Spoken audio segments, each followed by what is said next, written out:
მოგესალმებათ შაბათის მებაღე. ერთ-ერთ წინა ვიდეოში გაზაფხულის დასაწყისში გაჩვენეთ თუ როგორ დავთესე ყვავილები.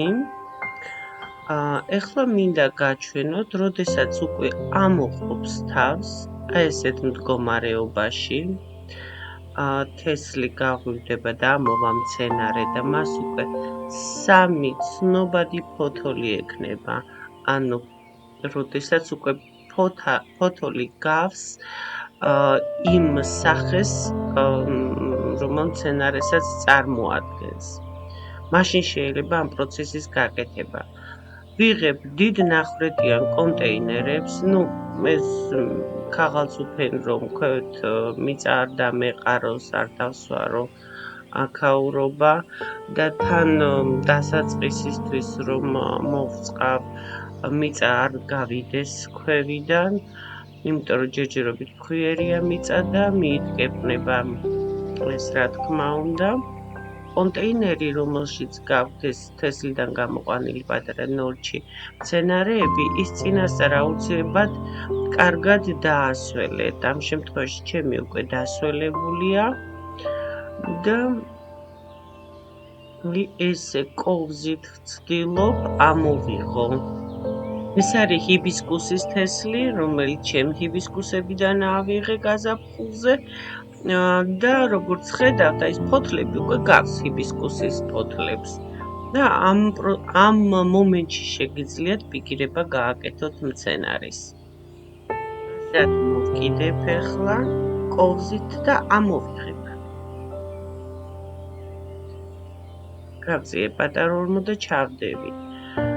ეხლა მინდა აგიხსნათ, რომ თუ თქვათ გიჭირთ უფრო ხშირია ეს მცენარეები ერთმანეთთან, არასოდეს მცენარის ღეროს არ მოკიდოთ ხელი. ყოველთვის მოკიდეთ ფოთოლს ამოღებისთვის, თუ ეს საჭიროება არის, რომ მცენარეს მოკიდოთ ხელი, ფოთოლს, რადგან თუ ღერო გადაწყდა, მცენარე ვეღარ გაიხარებს. მე სამწუხაროდ ვერ გაჩვენეთ თქვენთან ერთად რომ დავთესე მცენარეების პიკირება, მაგრამ უკვე გავუკეთე პიკირება და გადავიტანე აგარაკზე. ისინი გაცილებით გვიან დავთესე და გამახსენდა რომ უნდა გადამეღო ვიდეო და გიღებთ. ძალიან ფრთხილად მოეკეცით მცენარეს პიკირებისთვის. ამ პროცესს ქვია პიკირება. პიკირების დროს რომ ფესვი არ დააზიანოთ, ღერო არ დააზიანოთ.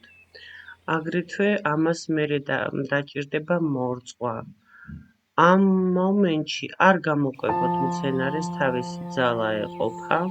აგრეთვე საკვები ნივთიერებები არის მიწაში, ანუ დამატებით სტრესში ჩავაყენებთ.